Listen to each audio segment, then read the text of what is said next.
ഞങ്ങൾ നന്നായി കളിച്ചു, പക്ഷേ ഇത് ഫെയർ അല്ല. എന്തുകൊണ്ട് ഞങ്ങളുടെ ഗോൾ ക്യാൻസൽ ചെയ്തു എന്നറിയില്ല. ചിലപ്പോൾ മാർക്കറ്റിംഗിന്റെ കാരണം കൊണ്ട് അവർക്ക് അർജന്റീനയെ ജയിപ്പിക്കണമായിരിക്കും. ചിലപ്പോൾ അവർക്ക് മെസ്സി തുടർന്ന് കളിക്കണമായിരിക്കും. മത്സരശേഷം ഈജിപ്ത് കോച്ച് ഹോസാം ഹസൻ മാധ്യമങ്ങൾക്ക് മുന്നിൽ പൊട്ടിത്തെറിച്ച ഈ വാക്കുകൾ ഫുട്ബോൾ ലോകത്തിന്റെ മനസാക്ഷി കുറച്ചൊന്നുമല്ല ഉലച്ചിരിക്കുന്നത്. റൗണ്ട് ഓഫ് 16 പോരാട്ടത്തിൽ ലയണൽ മെസ്സിയും അർജന്റീനയും അടുത്ത റൗണ്ടിലേക്ക് യോഗ്യത നേടിയപ്പോൾ ഒരു വലിയ ചോദ്യം ബാക്കിയാവുന്നു. ഈജിപ്ത് പുറത്തായത് കളി തോറ്റുകൊണ്ടാണോ അതോ തീരുമാനങ്ങളിലെ ഇരട്ടത്താപ്പ് കൊണ്ടാണോ?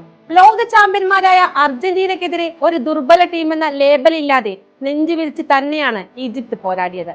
അർജന്റീനയുടെ കരുത്തും ലയണൽ മെസ്സി എന്ന ഇതിഹാസത്തിന്റെ മാജിക്കും നമുക്കേവർക്കും സുപരിചിതമാണ്. അതുകൊണ്ട് തന്നെ ഒന്നാം പകുതിയിൽ ഈജിപ്ത് ഒരു ഗോളിന് മുന്നിലായിരുന്നിട്ടും അർജന്റീന ശക്തമായി തിരിച്ചടിക്കുമെന്നും മത്സരം കൈപ്പിടിയിൽ ഒതുക്കുമെന്നും കായിക ലോകം ഉറപ്പിച്ചിരുന്നു. എന്നാൽ കളി പുരോഗമിക്കുന്തോറും ഒരു വശത്ത് വ്യക്തമായ അർപ്പണബോധവും മറുവശത്ത് തീരുമാനങ്ങളിൽ ചില നിഗൂഢതകളും പ്രകടമായിരുന്നു. ഒരു വശത്ത് ഈജിപ്തിന്റെ ഗോൾ കീപ്പർ ഷോബിർ ഉൾപ്പെടെയുള്ള താരങ്ങൾ തങ്ങളുടെ കരിയറിൽ ഏറ്റവും മികച്ച പ്രകടനം പുറത്തെടുത്ത് തലയുയർത്തി നിന്നു. മറുവശത്ത് നിർണായക നിമിഷങ്ങളിൽ വന്ന ചില തീരുമാനങ്ങൾ ഈജിപ്തിന്റെ കഠിനാധ്വാനത്തിന് മുകളിൽ വലിയൊരു നിഴൽ വീഴ്ത്തുന്നതായിരുന്നു. ഈ മത്സരത്തിൽ ഏറ്റവും കൂടുതൽ ചർച്ച ചെയ്യപ്പെട്ടത് സാങ്കേതിക വിദ്യയുടെ വിവേചനപരമായ ഉപയോഗമാണ്. ഈജിപ്ത് അനുകൂലമായി നേടിയ ഒരു ഗോൾ റഫറി മിനിറ്റുകൾക്ക് മുൻപ് നടന്ന ഒരു ഫൗൾ ചൂണ്ടിക്കാണിച്ച് വാർ പരിശോധനയിലൂടെ റദ്ദാക്കപ്പെടുന്നു. എന്നാൽ ഇതിലും വലിയ അനീതി നടന്നത് കളിയുടെ അവസാന നിമിഷങ്ങളിലാണ്. അർജന്റീനയുടെ ബോക്സിനുള്ളിൽ വെച്ച് ഈജിപ്തിന്റെ പ്രധാന താരം മുഹമ്മദ് സലാഹ് ഫൗൾ ചെയ്യപ്പെട്ടിട്ടും അവിടെ ഒരു വാർ പരിശോധന നടത്താൻ പോലും റഫറി തയ്യാറായില്ല.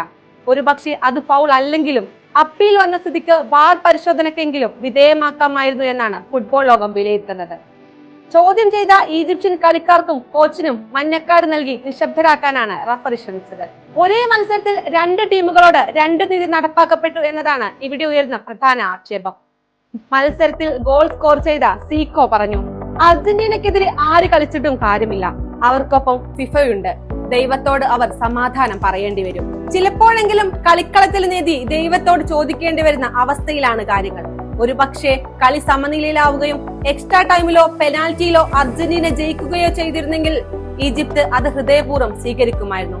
എന്നാൽ തങ്ങൾക്ക് അർഹതപ്പെട്ട നീതി നിഷേധിക്കപ്പെട്ടു എന്ന ചിന്തയോടെയാണ് അവർ മടങ്ങുന്നത്.